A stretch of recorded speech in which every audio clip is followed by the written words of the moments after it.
Hello, ഞാൻ ഇന്ന് മീൻ കറി ഉണ്ടാക്കാൻ പോവാണ്. അപ്പോൾ അതിൻ്റെ ഒരു വീഡിയോ ആണ്. ആദ്യം തന്നെ നമുക്ക് വെളുത്തുള്ളി ഇഞ്ചി പേസ്റ്റൊക്കെ വേണം. ഇപ്പം നമ്മളിത് കുഞ്ഞിതാക്കി അരിഞ്ഞതേ ഉള്ളൂ കേട്ടോ. പേസ്റ്റാണ് നല്ലത്. സവോള കുഞ്ഞിതായിട്ട് അരിഞ്ഞിട്ടുണ്ട്. നമ്മൾ ചട്ടി അടുപ്പത്തോട്ട് വെച്ചിട്ടുണ്ട്. ഇത് ചൂടായി വരുമ്പോൾ നമുക്ക് എണ്ണ ഒഴിക്കാം. എണ്ണ ഒഴിച്ചിട്ടുണ്ട്. ഇനി നമുക്ക് കടുകും ഉലുവായും ഇടാം. ഞാൻ ഉലുവ, മഞ്ഞൾപ്പൊടി, കടുക് ഇട്ടിട്ടുണ്ട്. ഇത് പൊട്ടുമ്പോഴത്തേന് നമുക്ക് നമ്മളിവിടെ മാറ്റി വെച്ചിരിക്കുന്ന ഇതിട്ട് കൊടുക്കാം. നമ്മൾ സവോള, വെളുത്തുള്ളി, ഇഞ്ചി ഇട്ട് കൊടുത്തിട്ടുണ്ട്. ഇത് നല്ലോണം മൂത്ത് വരുമ്പോൾ നമുക്ക് മല്ലിപ്പൊടി, മുളക് പൊടി ഇടാം.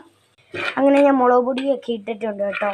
ഇനി ഇത് മൂത്ത് വരുമ്പോൾ നമുക്ക് വെള്ളം ഒഴിക്കാം. ഇവിടെ നമ്മൾ പുളി ഇട്ട് വെള്ളം വെച്ചിട്ടുണ്ട്. ഇവിടെ മീൻ നമ്മൾ മുറിച്ച് വെച്ചിട്ടുണ്ട്. നമ്മൾ പുളി ഇട്ട് വെച്ചിരുന്ന ആ വെള്ളവും പുളിയും കൂടി ഒഴിച്ചു. അതിനുശേഷം കുറച്ചുകൂടി ചാറിനായിട്ട് നമ്മൾ വെള്ളം ഒഴിച്ചിട്ടുണ്ട്. ഇനി കരിവേപ്പില ഇട്ടു. ഇനി ഇത് തിളയ്ക്കുമ്പോൾ നമുക്ക് നമ്മളുടെ മുറിച്ച് വെച്ചിരിക്കുന്ന മീൻ ഇടാം.